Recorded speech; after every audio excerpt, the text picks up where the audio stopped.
Bismillah ar-Rahman ar-Rahim.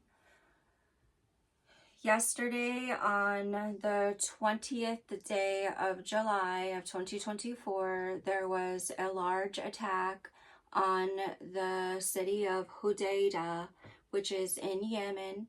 It is a port city, and I am going to describe the significance of this and how it is connected with World War III, or what it means that of this, what is seeming to be just a small event.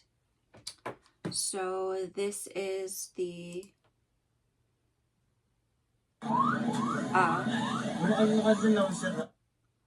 so this is the port city named Hodeida. It's one of the largest cities in Yemen, which there are only 5 large cities in Yemen.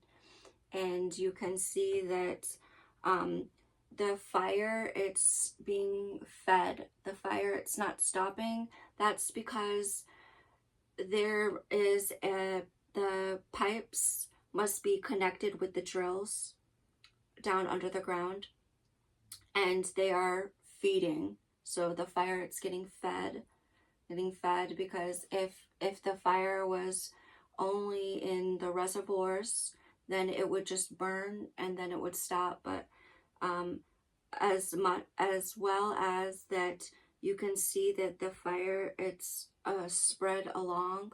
That is because the oil, it's leaking out into the water, and now basically there's oil on the water that's burning, and that's why you can see that it's coming along and it's feeding. So this is the Port Hodeida, and so it is significant about this event that the Yemen powers, leaders now are being supported by Iran. And so they are men who had the power of Yemen, and they had the control of Yemen, and some foreign armies tried to come in and kick him out of his city and send him and leave him powerless. And he said, the Houthis, they said, we will not go. We are Yemen. And they regained power, and they were supported on their backs by Iran, and in return they would support Iran as Iran wishes, or truly they are just now in the hands of Iran. So the government sent out a drone attack to hit Tel Aviv, and they hit Tel Aviv because Tel Aviv is the most important city for Israel. It's the center power for his gas and his economy, his economic power. It's the front face for Jerusalem to access all of that side of the world. And the other significant port is the Haifa port. So Tel Aviv is a very important place. It's hitting the Netanyahu in his face when you hit Tel Aviv. So they did this. They sent the drone out, and they were able to, I hope they did not fly this drone across the country. I hope that they used a ship, driving the ship along the water, and then just sat out in the ocean and then just sent the drone a couple of miles, because it would use a lot of gas if they had to travel 2,000 kilometers with the drone. So however, it's easier for them. And so they, in retaliation, the Israeli government hit Yemen. And what is significant about the powers and of Yemen, and what's important about them is that the Red Sea, is the crossing for the empire to sell all of his things out towards the west. So all of the biggest companies for shipping all the world's manufacturing is going to be coming up through this way and out into this way. And all of these countries here, they do depend on the ability to come through here. They need to come through here for things, for trade, for buying things and selling things. And when you cut him from his ability to move this way, you're cutting a big power. So the Yemen is a country that extends from here on the mount where this more mountains are, mountains and rivers, all the way out here halfway across where this is mostly desert and there's not enough water here. So because of this, most all of the country of Yemen is living here, and all of the big cities of Yemen are here. And that's because the people need water, and God didn't put enough water here. He just did not. He somehow, it just happened that the water is all here, and then all of the people came here too. So this is the biggest city in Yemen. The name is Sana'a, and it has nearly 3 million people. And the next biggest city is only 500,000 people, and it's Hodaydeh here on the coast. It's a port city. So the way that you know the city that we will talk about today is that you will come to the side of Yemen, turn us around. You will come to Yemen, and when you come to Yemen, you will see that there is this thing coming out this way, and then you will see that there's this piece coming out this way, and this is how you know that's Hodaydeh. So it's here in the center of this place here. And we know from the history of oil and gas extraction, we know that they like warm water where they can get into the water, but it's not deep water. So this would be perfect. This is exactly like what they have over in Qatar. And Qatar and the UAE. So the United Arab Emirates is one of the biggest gas powers in this whole area, and they completely are supported by the gas. And everything the king of the United Arab Emirates does, it's going to be for gas. He cannot move, he cannot do anything, and he is powerless if he cannot do anything with his gas. And that is the start and the end of the power of that king of the United Arab Emirates. And as well as for Qatar, his beginning and his end of his power is his ability to get the gas from these areas. So very much like this, this would be the best place to get gas. So that's what we know from prospecting for oil. And so here they have it. Here is Hodaydeh. Here is the place that was attacked. And it's the port city.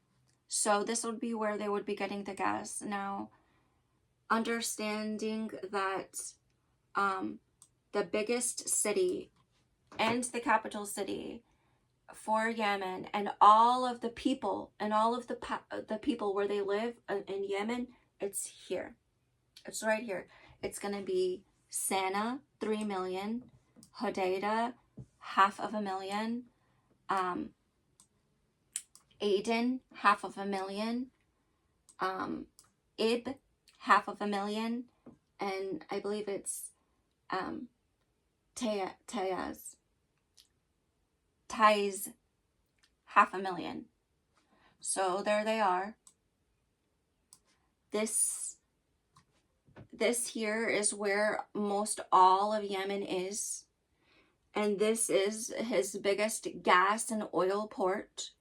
And so for the gas and the power of Yemen and his head of power, it's all going to be coming from near him, somewhere where it's very easy to grab all the gas and to get a big flow into your big cities, Sana'a, Taiz, Aden, Ib. This is where everybody is, and this is where you need the gas.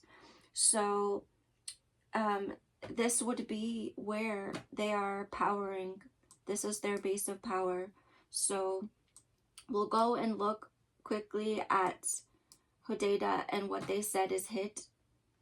They said that the port with the oil is hit, and they said that there was also hit the airport.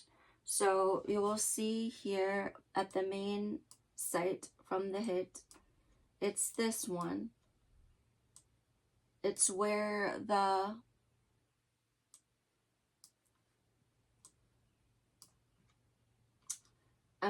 it's this one here. It's here. Here is where it is. This is the oil refinery. This is where they are processing the oil so that they could use it. And then they would send it out on the highway to Sana'a, so that they can power everything. And they would send it out on the highways south out to Aden and anywhere else that needs to have this gas. And this is the facility that was hit. It was inland, and all of the gas and oil now in the last 20 years is connected into the electric, because to make the electric, you need to have a full supply of fuel so that you can keep the electric on all the time. So the smartest, most technologically advanced way to do that is to connect the gas lines to the power grid. Yes, connect your gas to the power grid. And so this gas facility would be connected to their power. So when they hit it, they would take out the power. They would impact the electricity for Yemen. And although I cannot see on the map exactly where the electrical grid is, if he said it, it's true. That's how it works. So they hit him there, and they said that the airport was hit. And I see the airport over here, but the airport is away more. So we know they would need more bombs. So they did not only hit this side, they went to hit this side. Okay, I can believe this. And why? Because it's very important. It's very, very important to have this airport. So, but I see the airport facility, and it's older, and it looks like it was bombed in 2023. It was completely destroyed. So, but that does not mean that they would not, that Israel did not come and try to destroy more of the runway to help stop the movement and stop the ability for the maybe engineers to travel in and so on. So now it's harder to travel into this very important port city. So the Israelis came with the jets. They came on the rockets, rocket airplanes, the jets, and they probably, the Israelis, I'm sure they did not travel with their jets across. No, they would just get on the ship, or they would be on the American ships, and then they would launch from the ships, and they would do the attack. and they would have these big missiles, and so that's what they would use to hit that port.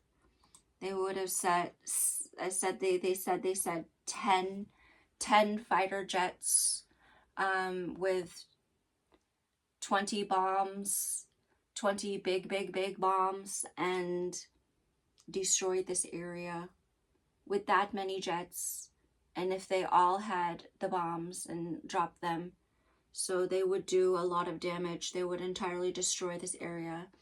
And so I am telling you this story today because I am seeing on the news in the Arabic language and the English language that no one is understanding that Yemen has just been hit a killer blow. They have just been hit directly in their heart, and nobody is seeming to understand or care this. You know that the people of Yemen have been killed. The people who are alive here still is the government only. Maybe, I mean, the people's economy, it's shut down. There's no economy here. There's no food. There's no people's economy. It's a government of businessmen controlling this country and helping his supporter Iran to carry forward. Why? Because for Iran, this would be the diamond, and this would be the diamond in his crown. You can get through here, and they would not want any people to tell him no. So the economy of the people of the Yemen to tell the government no. They don't want this. They don't want anyone to tell him no. He wants to come, he wants to take everything he wants from the people, and he does not want to share any money with the people. He wants to take his ships and he wants to come through here. So that's what they are doing. They are killing the people of Yemen. They are using the government of Yemen, and the government of Yemen has just been stabbed in the heart. He has just been given a killer blow. And this is not a small event. And the news is treating it insignificantly as they treated us. And they are not telling us the true significance of this. This is significant, what just happened. And you should expect that the government of Israel hit him because it is a killer blow and because this is so important. And you can expect that the powers that are supporting this that told him, go out there and sacrifice yourself. You think the government of Yemen truly cares about Palestine? You're wrong. They do not care.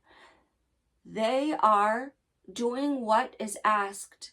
They are continuing with the plans of the world governments, which is doing exactly what he is told to do, to stop this area, to hit them.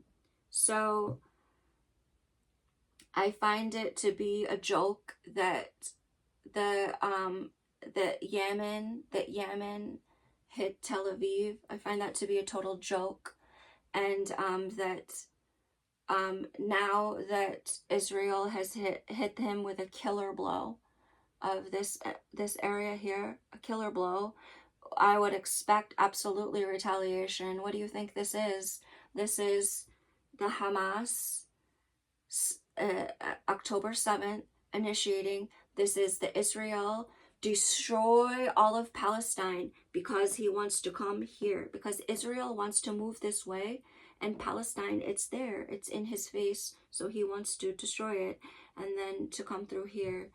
I expect a retaliation for the capital of, I expect that someone will come to the defense of Yemen, and someone will retaliate and force Israel to pay for what it's doing to Yemen, and I expect that there will be furthermore support from Yemen, and that this support will not be food for the people, and it would not be to help the people of Yemen or his economy or his land. So Allahu Akbar, and this is the true story of that you did not see on the news, of something that happened yesterday, where the heart of the economy for the government of Sana'a was directly hit, and it was hit with 10 fighter jets. So we feel that it's entirely destroyed, and that he would not be able to resume the pumping or to replace this refinery. He will not be able to do this in 1 year. So Allahu Akbar, and may God protect us.